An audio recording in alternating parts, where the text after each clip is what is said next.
Vous avez déjà entendu à quel point la vie au Canada, elle est incroyable, comment vivre en Occident, c'est le rêve, ou comment la plupart des personnes quittent l'Afrique, quittent leur pays d'origine pour venir en Occident. Pourquoi? Tout simplement pour vivre le rêve américain. Mais le rêve américain dont on ne vous parle pas, la réalité d'ici, c'est que tout simplement, la plupart des ménages vivent sur le seuil de pauvreté. Je répète bien, la plupart des ménages ici vivent sur le seuil du crédit. Fait que vous qui êtes une famille, admettons, de deux adultes, deux enfants qui voulaient immigrer au Canada, quel genre de dépenses, quel genre de budget exactement devez-vous prévoir? Parce que, comme je vous l'ai déjà mentionné dans les vidéos précédentes, ce qui vous attend ici, ce n'est pas du tout repos. On va y plonger, vous allez voir, ça va vous aider à décider exactement, est-ce adéquat pour moi d'immigrer avec ma famille ou devrais-je immigrer seul dès le départ et plus tard faire venir la famille petit à petit? Parce que comme tu t'apprêtes à le voir, le budget que ça demande pour vivre ici au Canada par mois. Bref, j'en ai pas plus, je te laisse le découvrir dans les prochaines minutes.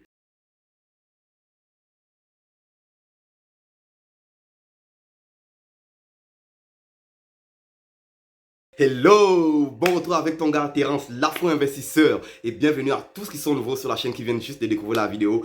Vous êtes à la bonne place pour découvrir tout ce qu'il y a à découvrir sur le Canada, mais en plus c'est aussi sur les investissements à venir très bientôt. Bref, avant de plonger dans le vif du sujet de la vidéo d'aujourd'hui, il fallait que je fasse un petit rappel à propos du coaching sur comment trouver du travail au Canada pour obtenir son permis pour venir un jour ici.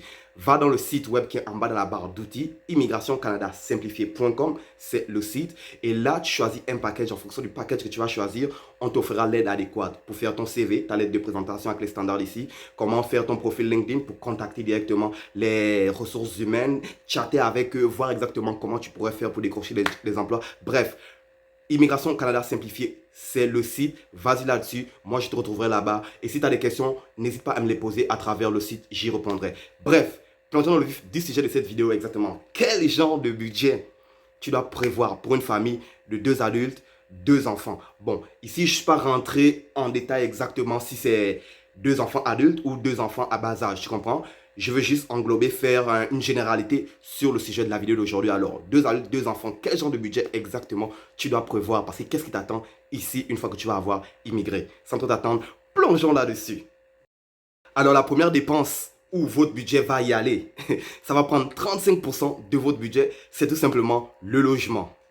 35% de votre budget. Et ici, bien entendu, on parle d'un logement de 4 personnes, n'est-ce pas? Ça veut dire un 4,5 à peu près. Un 4,5 ici, c'est l'équivalent de 3 chambres, salon, cuisine, douche, avec peut-être un balcon. Je fais bien peut-être entre guillemets, tu comprends? Un balcon, parce que la plupart des 4,5 ici, ça dépend si tu vis en ville, ne vont pas avoir un balcon. Fait que un 3 chambres, salon, cuisine, à peu près, ça vous reviendrait à hauteur de 1800 à peu près par mois. Et ce 1800 là, c'est quand même un logement qui va déjà être semi-meublé. Bon, eux, ils vont dire meublé. Moi, j'aime appeler ça un semi-meublé, étant donné que quand tu vas rentrer dans l'appartement avec ta famille, vous allez déjà directement avoir un frigo, un lave-vaisselle, une cuisinière, laveuse, sécheuse inclus déjà là-dedans. C'est ce qu'ils appellent un meublé. Moi, j'aime appeler ça un semi-meublé. Mais attention, ce n'est pas tous les appartements qui offrent ça.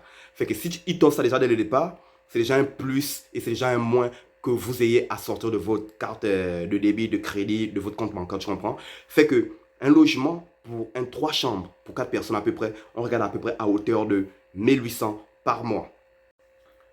La prochaine dépense, ça va être tout simplement les assurances. Bon, je ne vais pas trop m'éterniser sur les assurances. La plupart des logements, vous devez être assuré en cas d'incendie ou d'inondation. Ça peut vous sauver la vie.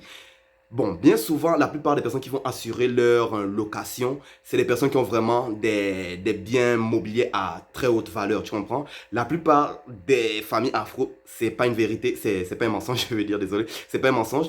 La plupart des familles afro, vous n'assurez pas vos biens ici. C'est correct. Mais de toi à moi, si tu achètes une maison, si tu achètes un duplex, n'est-ce pas? Tu es supposé mettre une assurance là-dedans, justement pour te protéger en cas d'incendie, d'inondation et même en cas de vol dans certains cas où tu peux même protéger ton bien immobilier pour des vols. Fait que pour ça, si on rajoute une assurance, on parle ici d'à hauteur à peu près de 1200$ déjà. Fait que là, 1800 plus 1200 déjà, on est déjà rendu à combien? Attends, on n'a pas encore fini, on est en train de rentrer dans le vif du sujet. La prochaine dépense, ça va être tout simplement être le service téléphonique, internet et tout ça. Ça, c'est une petite dépense. À hauteur de 120$ à peu près pour le mois, c'est assez. Bien que je serais surpris, pourquoi tu as encore un téléphone de maison, étant donné qu'on a tous des téléphones cellulaires, à quoi exactement te sert un téléphone de maison? Mais bon, la prochaine dépense, ça va être dans le transport. Écoute, si tu as 2 enfants, j'imagine qu'ils vont devoir prendre le bus pour aller à l'école. Même si bien souvent ici, la plupart des élèves, ils vont avoir accès au bus, le bus jaune, n'est-ce pas? Très, très, très, très belle expérience pour vos enfants. C'est un bon endroit pour faire des amis et tout ça. Ben, sinon pas le bus jaune, ça veut dire qu'ils doivent utiliser le système de transport de la ville, n'est-ce pas? Fait qu'ici, à Montréal, admettons, on appelle ça le STM. Et le STM, la passe de bus pour le STM, à peu près, ça veut dire bus, métro y compris dans cette passe-là, ça revient à peu près à hauteur de 90 dollars par mois. Et oh, dépendamment de la région où tu veux, étant donné qu'ici à Montréal, c'est divisé comme en 3 zones, 3 régions à peu près, si je ne me trompe pas, j'ai pas l'information devant moi, désolé. 3 régions, n'est-ce pas? Fait que dépendamment de la région d'où tu vis, il y a des frais en plus là-dessus. Fait que si tu veux une passe qui te permet de voyager facilement dans les 3 régions, tu es supposé payer à hauteur de 120 dollars à peu près. Ça veut dire que c'est différent d'une passe normale. Une passe normale, ça te garantit juste une zone.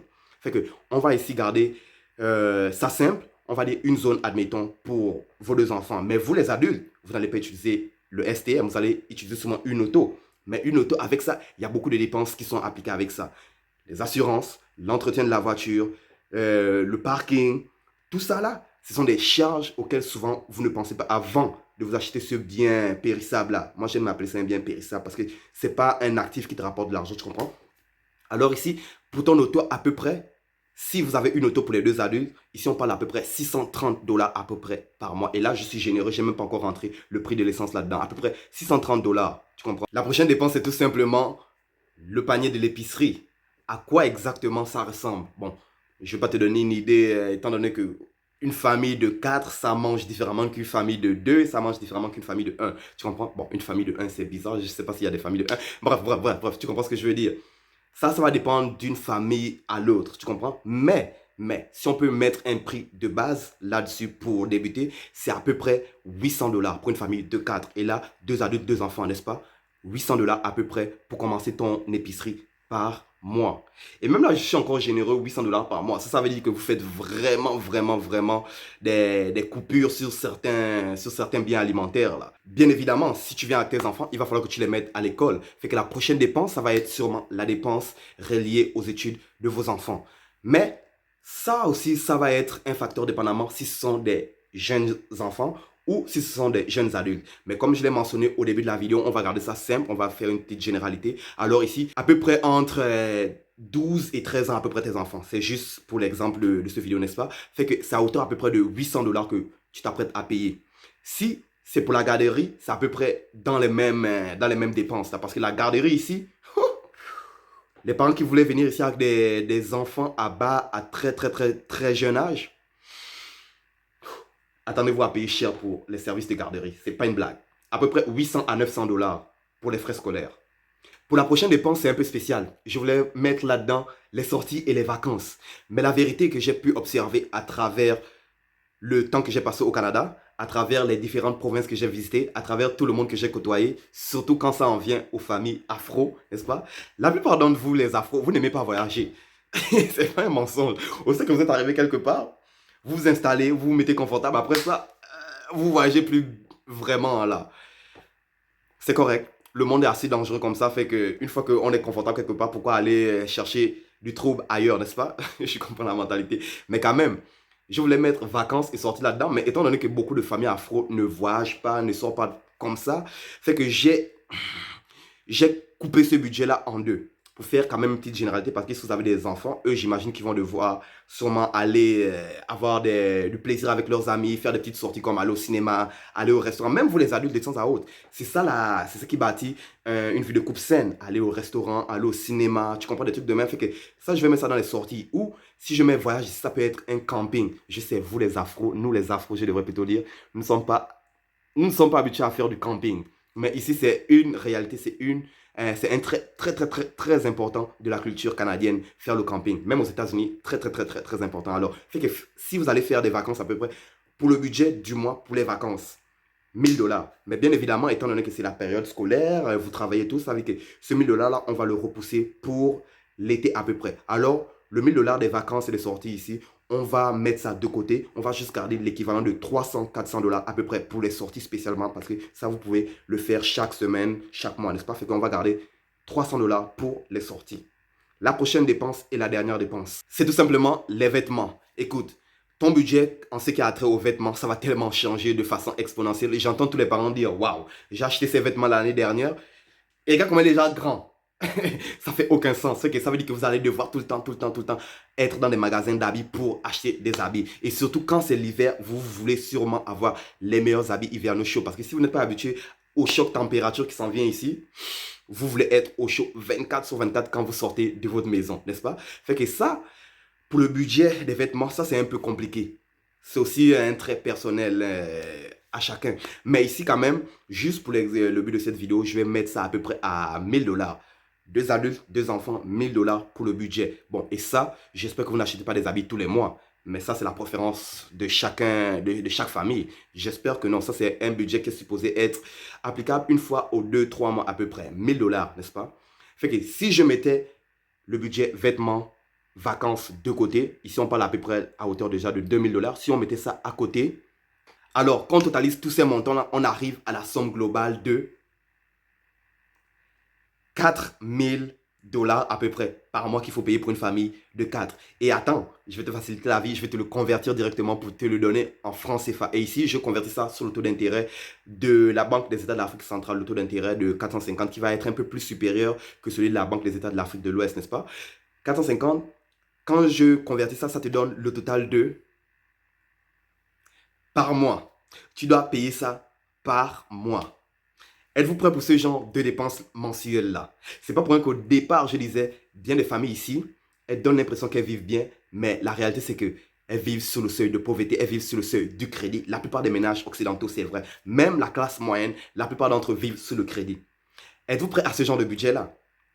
Fait que vous devez penser à ça quand vous faites la recherche d'emploi, mais aussi la province dans laquelle vous allez vivre. Parce que ce budget-là va aussi changer en fonction de la province d'où vous vivez. Parce que vous vous rappelez bien, j'ai parlé des taxes. Les taxes sont applicables, désolé, sur la plupart de ces produits-là. À prendre en compte aussi. À prendre en compte très important. Êtes-vous prêt à dépenser ce genre de budget mensuel par mois? C'est ça la réalité de vivre au Canada.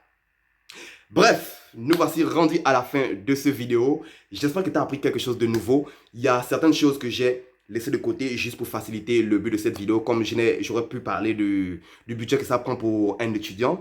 J'aurais pu parler du budget que ça prend pour une personne célibataire. Vous inquiétez pas, on fera ça pour les prochaines vidéos. Mais si vous voulez que je fasse ça pour les prochaines vidéos, faites-moi savoir à quel point vous avez aimé cette vidéo, à quel point vous avez appris quelque chose de nouveau en appuyant sur le bouton j'aime. Très important aussi pour m'aider. Aider mon travail aussi, c'est énorme ce que vous faites pour moi, c'est énorme, j'apprécie, merci. Abonnez-vous à la chaîne, activez le bouton de la cloche de notification pour être avisé aussitôt que je mettrai le prochain vidéo. Et en passant, si tu es juste là, de passage, j'étais tombé sur cette vidéo par hasard, s'il te plaît, regarde les autres vidéos, tu vas apprendre quelque chose de nouveau que tu ne sais pas sur le Canada. Et moi, c'est Terence, moi je te retrouve dans le prochain vidéo, toujours avec plus, seulement si tu as activé la cloche de notification après t'être abonné. À la prochaine, toujours avec plus.